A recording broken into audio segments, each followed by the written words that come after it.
বেশ কিছু চীনা পণ্যের উপর মার্কিন যুক্তরাষ্ট্রের অতিরিক্ত শুল্ক আরোপের বিষয়ে চীন দৃঢ়ভাবে বিরোধিতা করেছে এবং নিজের অধিকার ও স্বার্থ রক্ষার জন্য দৃঢ় পদক্ষেপ নেবে। চীনের বাণিজ্য মন্ত্রণালয় এ তথ্য নিশ্চিত করেছে। মঙ্গলবার ধারা ৩০১ এর অধীনে বিদ্যমান শুল্কের উপর মার্কিন যুক্তরাষ্ট্র বৈদ্যুতিক যানবাহন, লিথিয়াম আয়রন ব্যাটারি, সৌর কোষ, গুরুত্বপূর্ণ খনিজ পদার্থ, সেমিকন্ডাক্টর, ইস্পাত, অ্যালুমিনিয়াম এবং ক্রেন সহ চীনা পণ্যের আমদানিতে অতিরিক্ত শুল্ক আরোপ করে।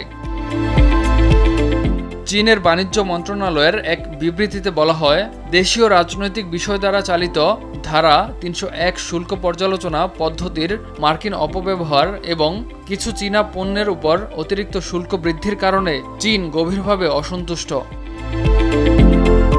বিবৃতিতে বলা হয়, এ পদক্ষেপ বাণিজ্য সমস্যাকে রাজনীতিকরণ করে এবং তাদের একটি হাতিয়ার হিসেবে ব্যবহার করে।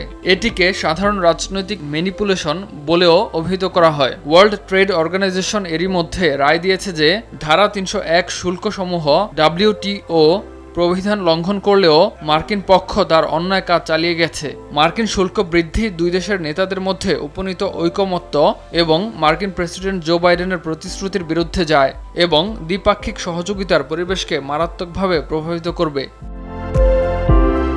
চীনের বাণিজ্য মন্ত্রণালয় বলছে, মার্কিন পক্ষের অবিলম্বে তার ভুল সংশোধন করা এবং চীনের বিরুদ্ধে অতিরিক্ত শুল্ক ব্যবস্থা প্রত্যাহার করা উচিত। ইমতিয়াজ আহমেদ, RTV।